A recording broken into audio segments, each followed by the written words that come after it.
Alors la genèse de ce jardin, l'origine, c'est une initiative de la ville de Sélestat,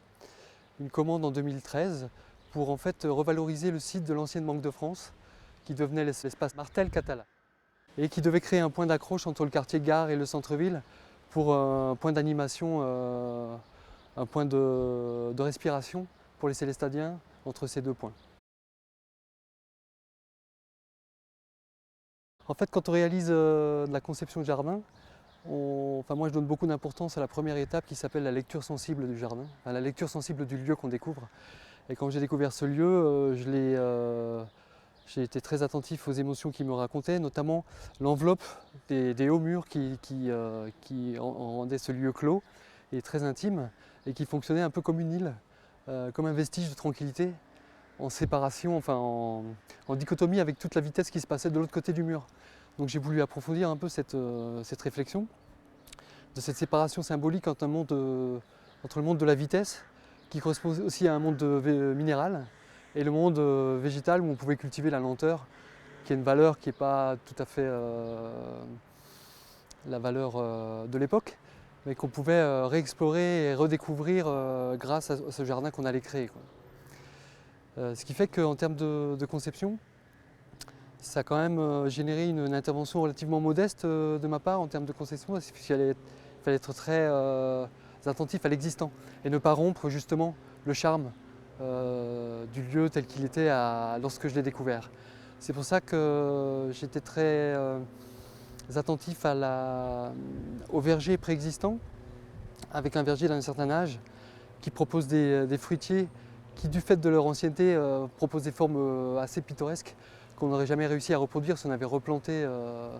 ce verger. Donc j'ai maintenu cette structure haute, arborée, pour principalement intervenir dans l'espace que nous voyons, sur la structure basse, et créer des animations saisonnières avec la mise en place de végétation herbacée, vivace ou graminée,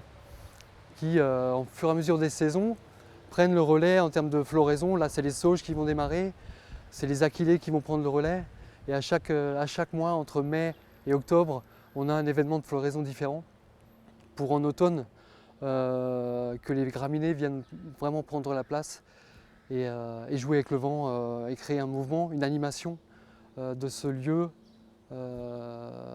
pour rompre un peu avec l'aspect statique des végétaux préexistants, quoi. Et donc quand j'ai réalisé le diagnostic du lieu, je me suis bien rendu compte qu'il y avait en fait deux lieux assez distincts, qui correspondaient d'ailleurs historiquement au jardin de l'ancien directeur de l'ancienne Banque de France et au jardin du concierge, qui lui est derrière nous, et est relativement surélevé et ceint d'un nouveau mur, ce qui lui donnait un statut un peu particulier dans l'ensemble,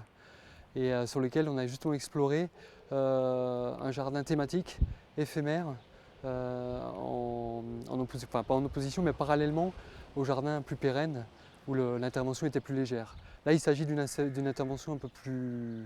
on va dire, spectaculaire, avec l'adjonction de menuiseries, des bibliothèques végétalisées, qui permettaient d'explorer la thématique du jardin de lecture, qui s'appelle Livre libre, et qui a pour sous-titre la citation de Montesquieu qui dit que je ne connais pas de peine qu'une heure de lecture est dissipée. Voilà, c'est donc un jardin où les Célestadiens peuvent venir se ressourcer et piocher dans les différents fragments de littérature qu'on a gravés sur des plaquettes en bois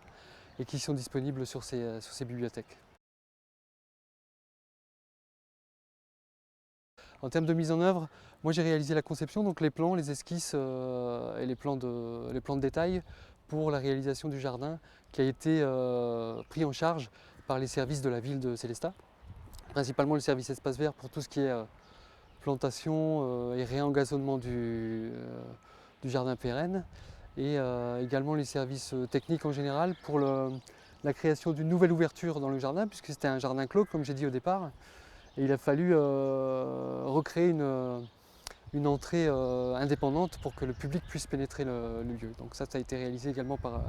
les services techniques. On a fait appel à un prestataire extérieur pour les charpentes, pour les bibliothèques végétalisées, et aussi également le service peinture de la ville. Je pense que j'ai oublié personne, mais c'est principalement effectivement une réalisation par les services techniques de la ville de Sélestat. parce qu'en fait j'étais inspiré sur cette appellation du fait de toujours,